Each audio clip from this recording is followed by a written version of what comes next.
This is Columbus Concerns, a public affairs presentation of North American Broadcasting.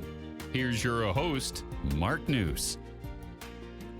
Hey, good morning, and thanks so much for joining us today on Columbus Concerns. Today we're going to talk with the Special Project Coordinator for the Ohio Fire Marshal's Office. It is Ken Knouda, and Ken, thanks so much for being here with us today. Hey, thanks for having me. Now, you've got something coming up very special for the State Fire Marshal's Office. When is it, and what is it? So we have the Fire Marshal Festival coming up on September 14th from 10 a.m. until about 3 p.m. It's a wonderful time to be able to get some families out there, see what we do at the Fire Marshal's Office, talk about fire safety, show off some of the antique fire trucks that might be out there, look at some of the different groups that we work with. We'll have some helicopters landing. We'll have some dogs doing some demos. It'll be a great time. And where is this located? We are at 8895 East Main Street over there in Reynoldsburg.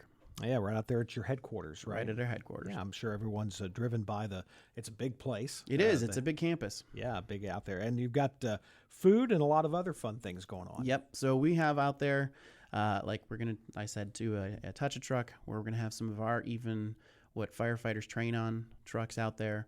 We're going to have canine training exercises. We're going to show what our arson investigator dogs do and what they train on and how they practice to be able to keep their skills up. We're going to have our mascot Sparky there. We might even have the Central Ohio Fire Museum's Boots, the fire mouse there. We'll see. Not so sure about that one yet, but we're thinking he's going to be able to come out. We're going to have a lot of different fire safety demonstrations going on. We're going to do a side-by-side demonstration of a burn on why it's important to have residential sprinkler systems, fire sprinkler systems in your home. We're going to have some face painting. Character artists are going to be there. We're going to do a magic show at some point in time throughout the day. And we're going to do a kitty combat challenge where we're going to have some of our friends from the Ohio Fire and EMS Youth Academy out there doing some fun with the kids and letting them practice being firefighters. Well, that's the interesting part. It's going to be a really fun event for kids, but they might learn some valuable lessons too. Yes, we're hoping to be able to talk about what we do when you're at home, keeping yourself safe, keeping the fire safety aspects going on. We're going to have some of our folks from the Fire Prevention Bureau there to talk about all the different fire safety things that you need to be considering while you're at your home. And we're going to do some other different things where we're going to have representatives from our different bureaus there talking about what we do at the Fire Marshal's Office, kind of highlighting what we do. Because, yeah, you drive by our office all the time, but you don't necessarily know what we do. People think of it as just the Fire Academy, and we do a lot more than just that. And this is a free event? Absolutely free, 100% free. So parking's free, the event's free. We're going to have everything going on there. It's off week for Ohio State, so that might be a good time for people to come out. You don't have to worry about an OSU game going on that day. So come on out and bring the family. Looks like the weather actually is going to be gorgeous. So hopefully we're breaking from that heat wave we've had the past whole entire month of August. Well, you always have to look at the Ohio State calendar before you plan anything around Central Ohio. We're talking with Ken Knouda, and he is the Special Projects Coordinator. We're talking about the Ohio Fire Marshals Festival. It's coming up at their headquarters on Main Street in Reynoldsburg, 8895 East Main. That is September 14th. It's a free event from 10 in the morning until 3 in the afternoon. I think when people probably hear the State Fire Marshal's Office, they hear it on the news when they're talking about a fire investigation. Yes. One of the responsibilities that you have is investigating fires. Talk about what the Fire Marshal's Office does overall in the state of Ohio. So we have different bureaus. We have 7 different bureaus within the Fire Marshal's Office. We have everything from our Bureau of Underground Storage Tank Regulation. So any of the tanks going in gas stations, we have to keep an eye on that. That's actually a federal program that has to be regulated through state agencies, so we get that responsibility there. We have our Code Enforcement Bureau. They're the ones that go out and inspect all the buildings throughout the state of Ohio, make sure that they're safe and make sure that you have your ways out and safety systems that are in place and the building's constructed in a way that works well for everybody. We have our Fire Explosion Investigation Bureau, like you said. So those are our police officers, as it were. Mm-hmm. They go out after fire, and if their local fire department says, hey, we don't know what's going on with this. We think this might be kind of suspicious. Our investigators go out and take a look and determine if it was an arson fire or if it was accidental in nature. So that's one of the things they do there. We have our Testing and Registration Bureau. All of those folks who have to do the installation of those fire safety systems, well, they got to get certified somehow. Okay. And that is through our Testing and Registration Bureau. We have the Ohio Fire Academy out there, like you talked about. So we're helping train all of the future firefighters for the state. They come back and they take all sorts of different trainings with us as well, from leadership to the inspections to our arson investigations and everywhere in between there. And then we talked about fire prevention briefly. We do that for the public, and we try to make sure that we educate them on the ways to be safe and to keep themselves fire aware, fire safety aware, as it were. Do you have other offices around the state? So this is the only office we have throughout the state, but we do have a lot of our personnel, our field staff. Okay. So they have different regions that they cover, and they take care of those different things. And those are those folks from the fire investigation. That's one group that has regional groups.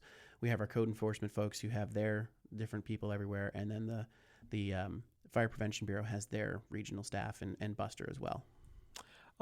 The fire marshal's office is under the Ohio Department of Commerce. Absolutely. Talk about the relationship there. How does that work? So Department of Commerce is our parent organization. So it's one of those groups that's a cabinet member for the state of Ohio. Mm-hmm. So we kind of fell into that role because it's the chief regulatory agency in the state, and all the different things I just listed about what we do in the marshal's office is falling under that regulatory agency. So we work well with them. What are some of the mistakes that homeowners make that lead to fires? I'm sure fire safety and fire safety education is something that the fire marshal's office is heavily involved in. What are the big mistakes that you see from homeowners all the time? Absolutely. So when it comes to people dying in fires, unfortunately, we're seeing our number one cause is smoking and smoking related. Mm-hmm. Specifically, we know that smoking on oxygen is a problem. So what we'd say for this one, when it comes to people dying, is making sure that if you do smoke, please smoke outside, and please make sure you take that oxygen off before you smoke. What oxygen does is it winds up providing all that clothing, that extra ability to have that saturation of that oxygen. So it makes it ignitable even more than just a standard air, as it were. When it comes to safety things that you can do to keep yourself safe, well, let's talk about kitchen safety. One of those things that we want to always make sure is that if we are cooking something, we stay inside that kitchen. We don't leave. We don't go and sit and start watching something on TV, maybe take a nap and have something on the stove that catches fire. Guilty. Yeah, right. Right. So, and then the other thing is for kids too. We want to keep that safe zone. So if it's a younger kid and your children are there and you want to make sure you're keeping that 3 feet of clearance around anything that you're using to cook, because you want to make sure that they keep safe as much as possible. It's interesting too, because it seems like when you learn a life lesson when you're young, when you're a kid, it seems to stick with you forever. I remember when I was a kid, firefighters coming to our classroom and giving us fire safety. I still remember a lot of the things that they said. Do you have people who go out and talk about fire safety? Yes. So that is our educators from the Fire Prevention Bureau. So they are all over the state of Ohio providing education. We go into nursing homes across the state and do the education with their staff. We go into schools.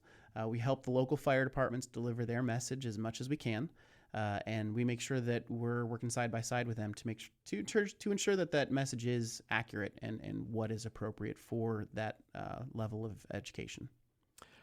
Ken Knouda is here, Special Projects Coordinator with the Ohio Fire Marshal's Office, and the Ohio Fire Marshal Festival is coming up on Saturday, September 14th at their headquarters on East Main Street in Reynoldsburg from 10 a.m. to 3 p.m., and it is a free festival, free parking as well. So a great thing for kids and for families to head out to the Fire Marshal's Festival. You have a program going on right now in the state to try to encourage people to become volunteer firefighters. Why is that?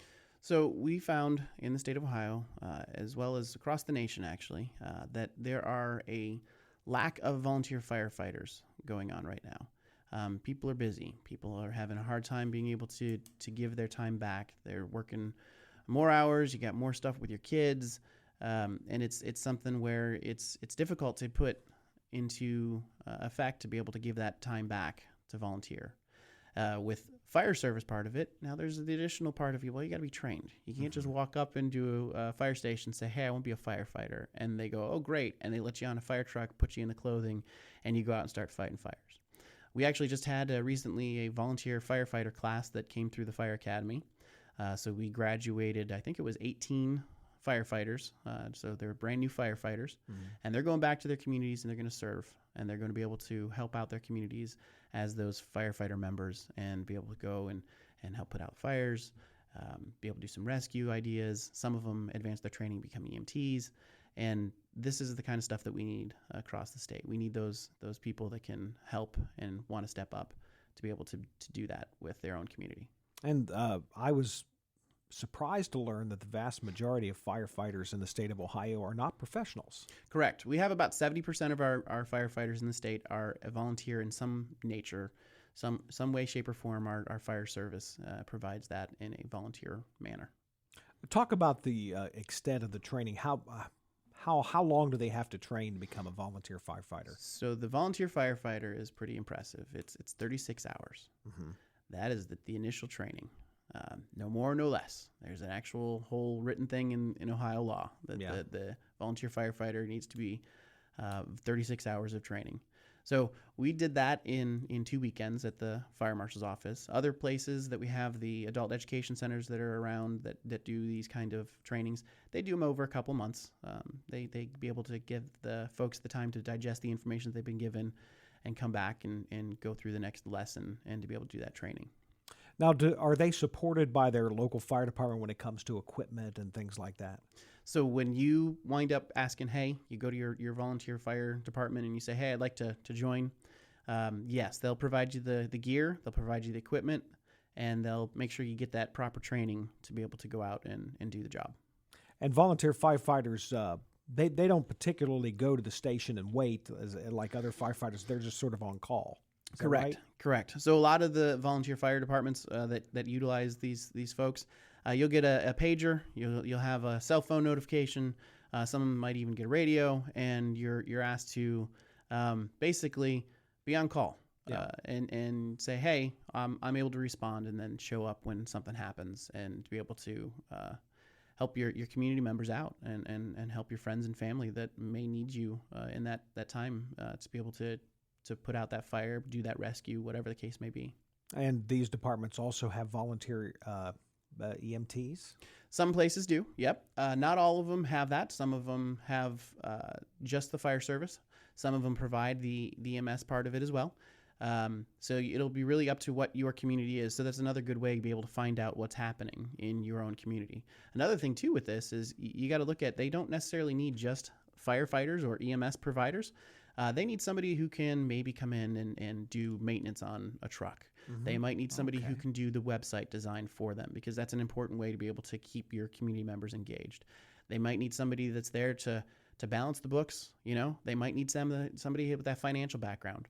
So there's not just going in and fighting fires as something to do. There's all these other different avenues that are out there that are helpful to these volunteer fire departments. So overall, when it comes to what the State Fire Marshal's Office does, are your responsibilities growing? Our responsibilities are always changing and growing. All of our needs that are out there, there's so much. It's sometimes overwhelming on what we can do. Each one of those different 7 bureaus work so well together, and they're able to overlap on the different things that happen.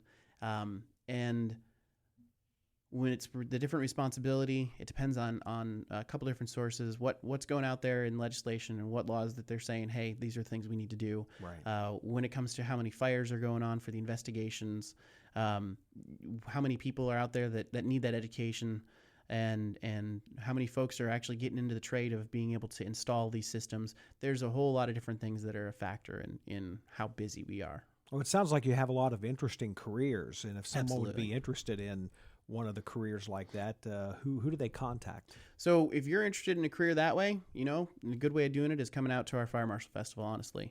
We're going to have folks on hand from our human resources that can be able to help to guide you if you're interested in anything there. But the biggest thing is to go to I'll apologize, I can't remember the website right now. If it's jobs.ohio.gov, I think that's the right one. And you can look up keywords, and you can even put just fire in there, and it'll come up with all the different things that we might have available to us. And a lot of them, of course, take specialized training. Yes.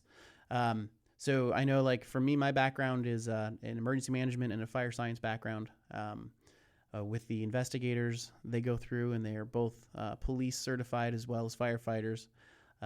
We have our instructors for the fire academy who have to get their fire instructor and our emergency services instructor certification that came out recently. So yeah, there's a whole lot of different things that are specialty trainings that you need to get to be able to work in our realm. How does the State Fire Marshal's office work with local fire departments? What are you are responsible for when it comes to the fire departments around the state? So the fire departments around the state, we have a pretty good relationship with most of them, where we will respond if they ask us to be there. Okay. We don't just sit there and come in and say, hey, we're here and we're going to do things. So when they ask for our assistance, we'll go in and we'll provide it. And like I said, it's either in that investigation realm, the education realm, the enforcement with the code. We'll be able to go in there and help them out with their needs there. So we help them out pretty consistently. We would go and do those investigations of those fires if need be. If they say, hey, we don't have an investigator, okay, we'll come in and we'll help you out. Or if they don't have an educator, okay, we'll come in and we'll help you out. But ultimately, it's up to them to be able to do that, and it's their scene, it's their responsibility, it's their community. We're just there to offer assistance as we can. Are you responsible for making sure that they're trained properly, or? So the training for firefighters is actually done out of the Ohio Department of Public Safety, which is kind of nice, because then since we have the Ohio Fire Academy, we're not making those rules and we're not making that training requirements. We're following them. Okay. So then we are able to, since it's another sister state agency, as it were, we're able to go ahead and say, hey, we like what we've done here with this training. Can we fix this part of the training where we might want to do something different with the curriculum? And we're able to talk to them, and it's nice to have that relationship with them to do that. Mm-hmm. Ken Knouda is here, and he is the Special Projects Coordinator for the Ohio Fire Marshal's Office. Again, we started off talking about their Fire Marshals Festival coming up September 14th, and we'll be talking about that again as well. Is there more information online about the Fire Marshals Festival? Yes, so the Fire Marshal Festival, if you go to our website, it's com.ohio.gov, and then it's /Fire Marshal Festival. It's one L with Marshall. Doesn't have the two L's. People get that confused because it's not like the name. You'll be able to find information about what we're doing and where we're at and the agenda for the day. And I understand, it's just to get back to the festival for a minute, that you're going to have some antique fire equipment. Is that yours, or is it coming in from some other department? The hope is that we're going to have some antique fire apparatus coming in from a couple of the clubs that are around Ohio. Okay. So it depends on what they've got going on during the day. They're all volunteers in their own right. They all have their own jobs and their own things happening. So we're hoping we're able to get them out there to add some more excitement and some history about the fire service to our event. And since there's no Ohio State football, they're probably in a parade somewhere as well. That's potentially true, right? Exactly. There's no game that day, so come on out. It'll be a fun time.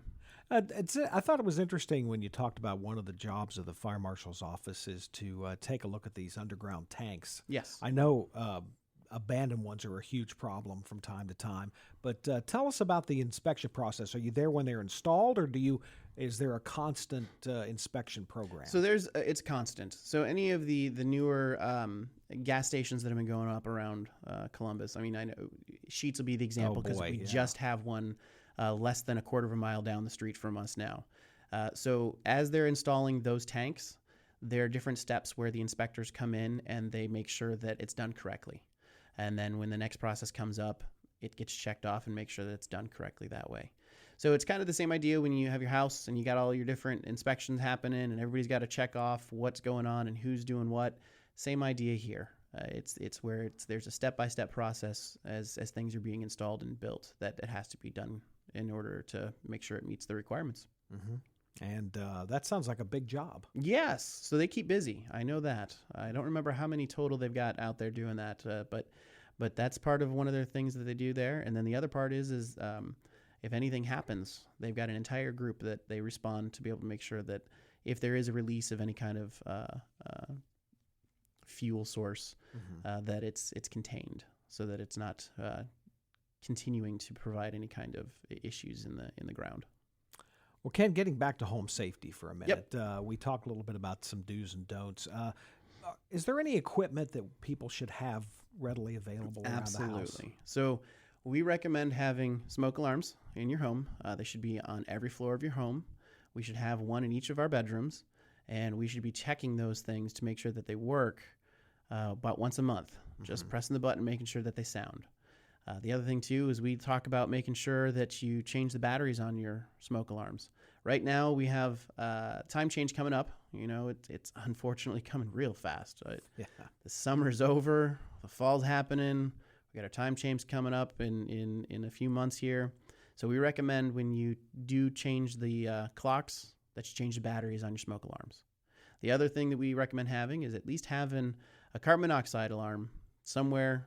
We like to say, you know, on each level of your home, that would be the best place to have those. And, you know, another thing to have is having that fire extinguisher, you know, in your kitchen at least. Okay. But when I say in your kitchen, I don't mean just put it over your stove or underneath your stove or, you know, next to you. Put it somewhere a little further away so you have to walk to go get it.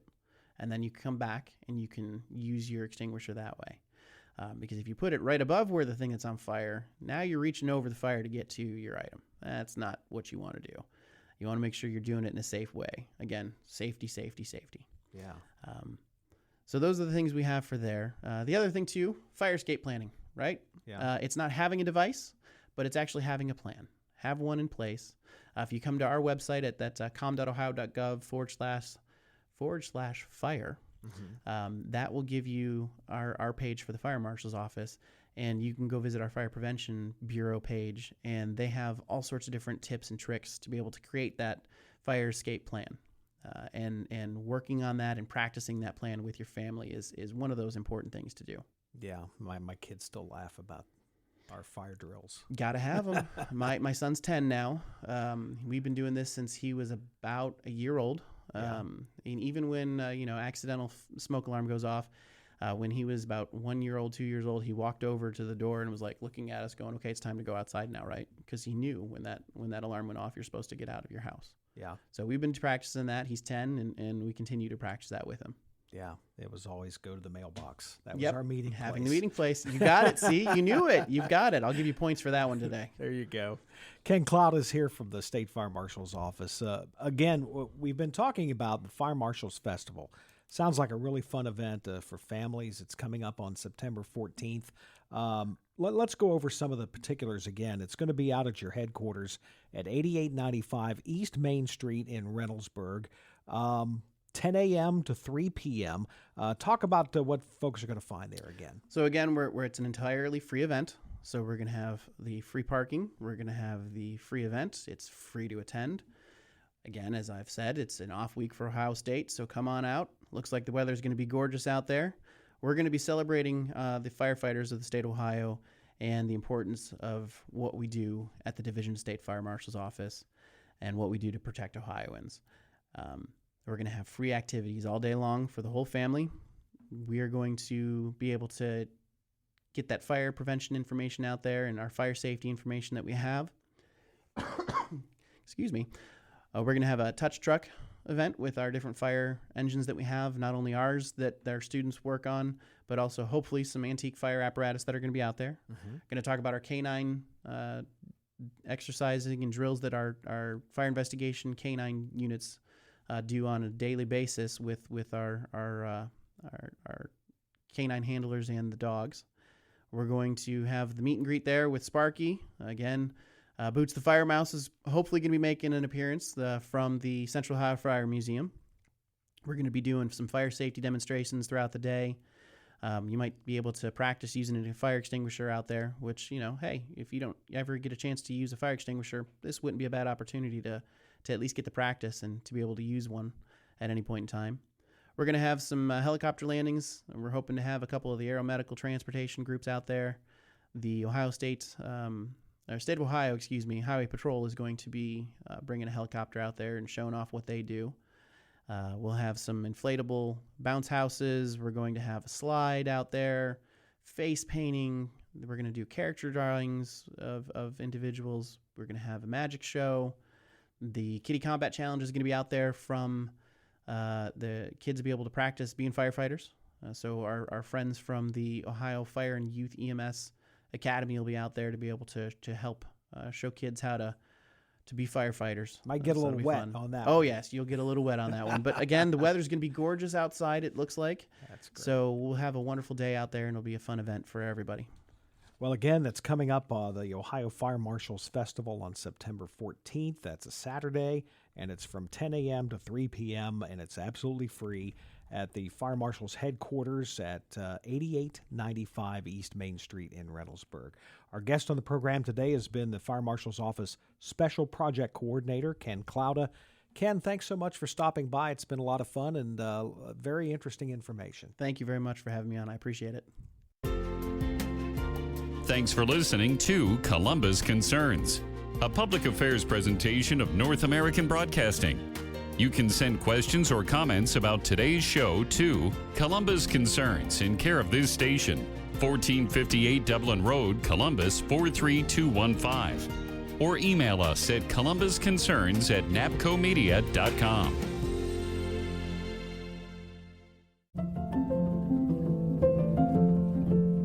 I'm Tiffany Haddish. And I'm Marlon Wayans. African Americans are 3 times more likely to be diagnosed with pancreatic cancer than any other racial or ethnic group. When you or someone you love is facing a pancreatic cancer diagnosis, access to cutting-edge treatment can help make long-term survival possible and improve future patient outcomes. That's why Stand Up to Cancer and the Lust Garden Foundation have teamed up to bring over 30 pancreatic cancer clinical trials to those who need them. Learning all you can about pancreatic cancer, including treatment options and what clinical trials are available, can give you or a loved one even more than hope. It can help make long-term survival possible. For more information about the latest pancreatic cancer research and clinical trials near you, visit pancreaticcancercollective.org. Food. Our survival relies on it. Yet every day in central Ohio, nearly 1 million pounds of it enters the landfill. That's a lot of food, natural resources, and money being wasted. The meals on our plates require a lot of energy, water, and land to grow, harvest, and prepare. And we rely on a healthy planet to provide that. When we choose to throw food away, we're choosing to discard all the resources that were invested along the way. Not to mention the money that's being tossed out. But together, we can make choices that make a difference in our community and protect our environment. In fact, there are a lot of small changes that we can each make to reduce our waste, like saving our leftovers, properly storing our food, and composting. Learn more about what you can do to reduce your food waste at home, at work, at school, and in your community at SaveMoreThanFood.org, a program of SWACO. Has your child swallowed your medicine, your laundry detergent, your nail polish remover? Call the Poison Helpline. Have you inhaled paint thinner, glue, pesticides? Call the Poison Helpline. Have a question about a dose, a fume, something your kid just drank? Call the Poison Helpline. Poisonings can happen at the home, on the job, or in the great outdoors. Call the Poison Helpline first for fast, free advice from medical professionals. Call 1-800-222-1222 anytime, anywhere. 1-800-222-1222. Save the number, save a life. Brought to you by the U.S. Department of Health and Human Services. Some say e-cigarettes aren't dangerous, but science shows nicotine can harm teens' developing brains. no matter how they're exposed. Let's do an experiment to find out. Here's a teen who won't be using e-cigarettes. Now we need one willing to risk their brain development. Anyone care to volunteer your kid? Anyone? Your kids are not an experiment. Protect them from e-cigarettes.